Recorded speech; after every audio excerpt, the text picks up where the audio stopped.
আসসালামু আলাইকুম। আজকে খুব গুরুত্বপূর্ণ একটা বিষয় নিয়ে আলোচনা করতে যাচ্ছি। সেটা হচ্ছে যে জাতীয় রাজস্ব বোর্ড থেকে শূন্য আয়কর রিটার্নের ক্ষেত্রে একটা নির্দেশনা এসেছে। এটা নিয়ে অনেকেই দ্বিধাদ্বন্দ্বের মধ্যে আছে যে ব্যাপারটা কী, মানে অনেকে বুঝতে পারতেছে না শূন্য রিটার্ন দিলে কি সমস্যা।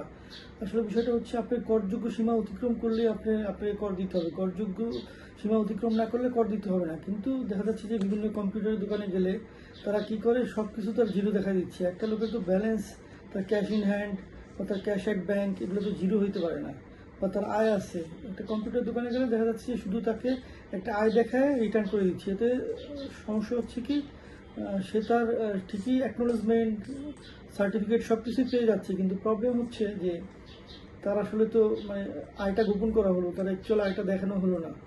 এটাই হচ্ছে প্রবলেম।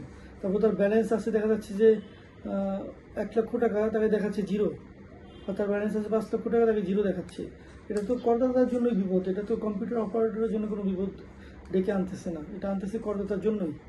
সেক্ষেত্রে করদাতাদেরকে আরও অ্যাওয়ার হতে হবে, সতর্ক হতে হবে, যাতে এই ধরনের কম্পিউটার অপারেটর যারা, মানে তারা তো আয়কর আইনজীবী না, বা তারা কোনো আইনজীবী না, তারা তো আইন সম্পর্কে কিছু জানে না। সেক্ষেত্রে তারা কিভাবে আপনার রিটার্নটা করে দিচ্ছে, এটা এটা আপনার নিজের বিপদ নিজেই ডেকে আনতেছেন।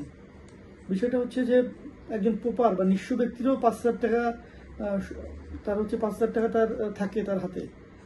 5,000 টাকা নিচে যার সম্পদ থাকবে সে হচ্ছে পোপার বা নিঃস্ব ব্যক্তি। তাহলে একটা করদাতার কিভাবে তার জিরো ব্যালেন্স হয়, এটাই হচ্ছে আমার প্রশ্ন। আশা করি সবাই মোটামুটি এটা বুঝতে পেরেছেন বা ক্লিয়ার হয়েছেন যে আসলে শূন্য কর রিটার্নটা কি। শূন্য কর রিটার্ন হচ্ছে এটা আপনার সব ব্যালেন্স শূন্য না, অবশ্যই আপনার হাতে নগদ আছে, আপনার ব্যাংকে কিছু আছে, আপনার জমা আছে, অ্যানাদার কোথাও সেভিংস আছে, ডিপিএস আছে, কিছুই দেখাচ্ছে না। সো এই ক্ষেত্রে দেখা যাচ্ছে যে তার সমস্যা তৈরি হচ্ছে আর কি। সো আশা করি যে এটা করদাতার জন্য বিপদ বয়ে আনবে। সো আপনারা আরও এই ব্যাপারে সতর্ক হবেন, এটাই আমি আশা করছি। এই আশাবাদ ব্যক্ত করেই আমি আমার আজকের আলোচনা শেষ করছি। সবাই ভালো থাকবেন, সুস্থ থাকবেন, এই কামনা বিদায় নিচ্ছি। আল্লাহ হাফেজ।